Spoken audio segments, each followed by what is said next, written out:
Corona के बढ़ते मामलों को देखते हुए गहलोत सरकार ने प्रदेश भर में 10 मई सुबह 5 बजे से 24 मई तक सख्त लॉकडाउन लगाने का फैसला लिया है।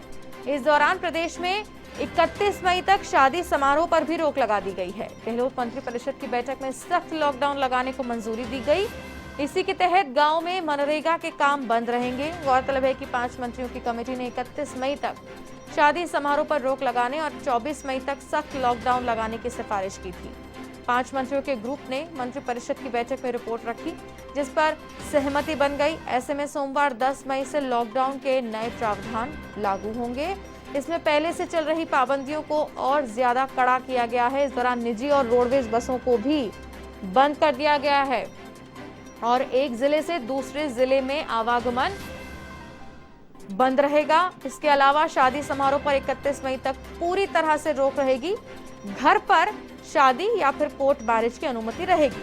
शादी में 11 से ज्यादा मेहमान आप घर में भी शामिल नहीं कर सकते हैं। किसी भी प्रकार के समारोह, डीजे, बारात, निकासी, प्रीति भोज की अनुमति 31 मई तक नहीं रहेगी।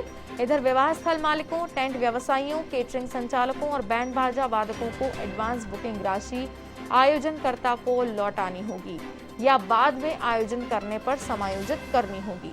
आपको बता दें कि 10 से 24 मई तक के सख्त लॉकडाउन की गृह विभाग ने अलग से गाइडलाइंस जारी कर दी हैं।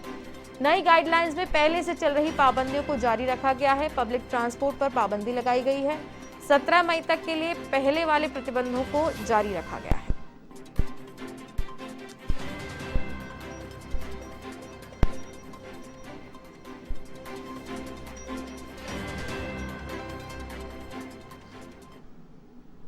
और क्या कुछ निर्णय लिए गए हैं और लॉकडाउन में किस तरीके का अब प्रोटोकॉल रहेगा, विस्तार से जानेंगे। एवं संवाददाता लोकेश और हमारे साथ लाइव जुड़ रहे हैं। लोकेश, हमें विस्तार से जानकारी दें। कल जो ये निर्णय लिया गया है उसके अंदर क्या पाबंदियां हैं, क्या परमिट रहेगा, विस्तार से दर्शकों को बताएं।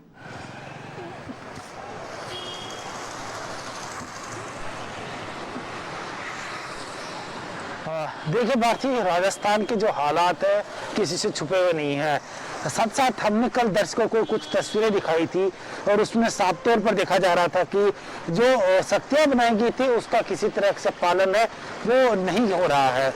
और उसी के चलते राजस्थान की जो हालात है वो इस कदर पहुंच गए कि मृत्यु दर लगातार बढ़ती जा रही है। कोरोना के केस लगातार बढ़ते जा रहे हैं। अस्पतालों में बेड्स की अवेलेबिलिटी नहीं है। ऐसे में मुख्यमंत्री अशोक गहलोत ने कल जो 5 मंत्रियों की जो कमेटी बनाई थी, इस कमेटी ने रिपोर्ट दी। रिपोर्ट के अनुसार ही जो आगे फैसला लिया है ये है 10 मई से 24 मई तक यह लॉकडाउन है वो लगाया गया है। देखिए भारती, इसमें मुख्य बात यह है कि विशेष खास और जो विनिर्माण के काम है, साथ साथ आम जनता की सहूलियत का भी यहाँ पर ध्यान दिया गया है। जिसमें जो पहले 30 अप्रैल को जो गाइडलाइन जारी की गई थी उसको तो लागू रखा गया ही है। साथ साथ जो आवश्यक सेवाएं, जिसमें बात करें तो किराना की दुकानें, उनमें छूट रखी गई है। डेयरी बूथ वो खुले रहेंगे। आवश्यक जो सामान है वो लगातार उसी तरह से गतिविधियां उसकी संचालित रहेगी। साथ ही साथ अब पूर्णतः जो आवागमन है उसको बंद कर दिया गया है। जो पब्लिक ट्रांसपोर्ट के जो साधन है उनको बंद कर दिया गया है। 10 मई से जो गाइडलाइन है वो लागू होगी, जिसमें जो 24 मई तक जारी रहेगी। ऐसे ही इसमें महत्वपूर्ण चीजें कुछ ये है कि पहले जो ग्रामीण क्षेत्रों में मनरेगा के तहत जो काम चल रहा था उसको 10 मई से बंद कर दिया जाएगा। साथ साथ एक गांव से दूसरे गांव, शहर से गांव, शहर जो गांव से शहर, साथ साथ एक शहर से दूसरे शहर और एक जिले से दूसरे जिले में भी आने जाने की जो पाबंदियां हैं वो लगा दी गई है। ऐसे में उन पाबंदियों को भी सख्ती से पालन करने के लिए गृह विभाग ने आदेश जारी कर दिया है। लोग जिस तरह से पहले जो बीते साल जो लॉकडाउन लगाया गया था उसी तरह उसका पालन करेंगे। साथ ही साथ सरकार ने यहाँ पर एक और आदेश जारी किया है, वो है शादियों को लेकर। जब पहले 31 लोगों को की अनुमति थी शादी में, उसको कम करके अब 11 लोगों की रखी गई है। जो किसी भी तरह के जो प्रीति भोज है उनको बंद कर दिया गया है। 31 मई तक इस तरह के जो समारोह के ऊपर भी रोक है वो लगा दी गई है। साथ ही साथ बात करें तो जिस तेजी से कोरोना संक्रमण बढ़ रहे थे उसको रोकने के लिए ही सरकार ने जो ये गाइडलाइन जारी की है उसमें यह भी सुनिश्चित किया गया है कि जहां जहां विनिर्माण की जो सामग्री है, फैक्ट्री चल रही है और वहां पर जो संस्थाएं ऐसे हैं जो लगातार संचालित है, वो अलग से पास जारी करे, अपने कर्मचारियों के जो कार्ड है वो जारी करे और जिला कलेक्टर की अनुमति के बाद में उनको संचालित कर सकते हैं। उनके आवागमन के लिए पर्सनल जो साधन है वो लगा सकती है और तभी इनको संचालित है वो किया जा सकता है। ऐसे में सरकार ने यहाँ पर एक महत्वपूर्ण बात यह की कि जो जरूरतमंद लोग हैं, जो प्रतिदिन जो डेली दिहाड़ी की जो मजदूर है वो अपने जो गंतव्य फैक्ट्री है जहाँ पर भी काम चल रहा है वहां जाकर जो अपनी जो मजदूरी है वो कर सकते हैं। साथ ही साथ जो विनिर्माण सामग्री और उसके माल ढुलाई का जो काम है उसको लेकर छूट दी गई है, लेकिन वो संस्थान जो फैक्ट्री और जो अन्य जो सामान है, जो विनिर्माण के जो प्रोडक्ट जहाँ से सप्लाई किए जाते हैं उनको बंद रखने के लिए ऑनलाइन उनकी बुकिंग अगर सीधा जो ट्रांसपोर्ट करने का काम है वो जारी रहेगा।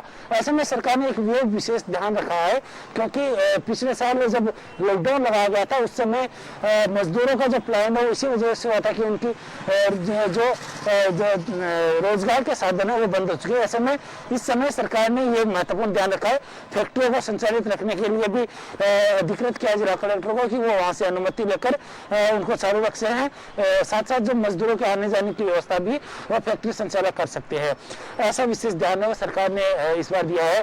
साथ साथ गृह विभाग की ओर से निर्देशित किया गया है कि जो लॉकडाउन का जो नियम है उसका सख्ती से पालन करवाए ताकि कोरोना संक्रमण की जो लहर है उसको रोका जा सके।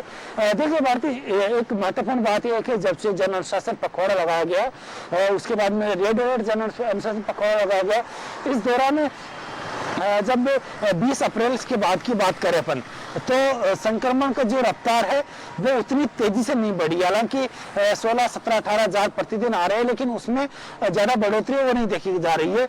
वजह यही है कि लोग घरों में रुके और कम से कम लोग बाहर निकले और संक्रमण की जो रफ्तार है उसमें इसी वजह से जो गिरावट है वो दर्ज की गई है। साथ ही सरकार ने जो ऑक्सीजन प्लांट लगाने के लिए भी अलग से आदेश जारी किए हैं कि अब जो कृषि भूमियों में भी अगर ऐसा प्लांट ऑक्सीजन प्लांट लगाए जाते हैं तो भूमि के जो उपयोग की कन्वर्जन की जो कॉस्ट है वो भी सरकार वहन करेगी, वो किसी तरह की कॉस्ट है वो नहीं लेगी। इसको लेकर विशेष ध्यान दिया गया है यहाँ पर। साथ ही जो मेडिकल सुविधाओं को यहाँ पर छूट दी गई है, जरूरतमंद लोगों को खाना पहुँचाने के लिए या फिर अन्य उन सुविधाओं जो संचालित करना चाहते हैं उसको लेकर जिला कलेक्टर की अनुमति के बाद में वो भी अपनी गतिविधियां शुरू कर सकते हैं। ऐसे में आम जनता की सहूलियत को ध्यान में रखते हुए सरकार ने ये लॉकडाउन है वो लगाया और 10 मई से 24 मई तक ये लॉकडाउन लगातार जारी रहेगा। जी लोकेश, ये बताएं कि 10 मई के बाद से जो ये लॉकडाउन लगाया गया है इसमें ऑनलाइन डिलीवरीज के ऊपर आपका क्या अपडेट है? क्या फूड डिलीवरीज रेस्टोरेंट से ऑनलाइन हो पाएंगे क्या?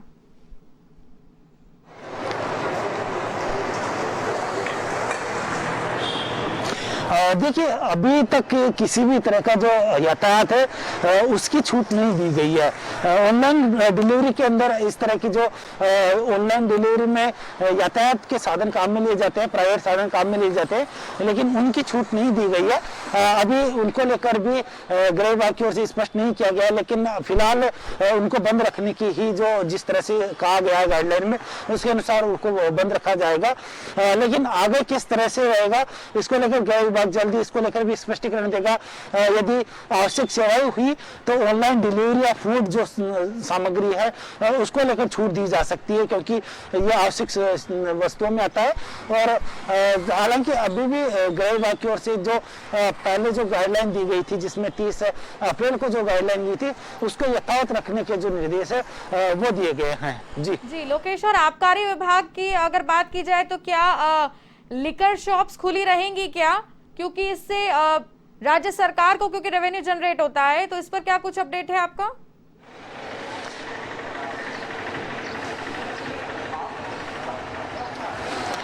देखिए, जो लिकर शॉप की बात करें या फिर बात करें तो पंचायत राज के जो कई प्रोग्राम संचालित है उनकी और जो अन्य जो गतिविधियां संचालित हो रही है उनको लेकर विभाग की ओर से अलग से गाइडलाइन है वो जारी की जाएगी और उस गाइडलाइन के अनुसार ही इनमें छूट दी जाएगी। लेकिन फिलहाल जो बताया जा रहा है कि आवश्यक सेवाओं के अलावा सभी जो दुकानें हैं जो उनको बंद रखा जाएगा। ऐसे में कहा जा सकता है कि लिकर शॉप भी आगामी दिनों में बंद हो सकती है, क्योंकि 10 मई से 24 मई तक यातायात पूर्णतः बंद रहेगा और इसको विशेष ध्यान रखा जा रहा है इसमें।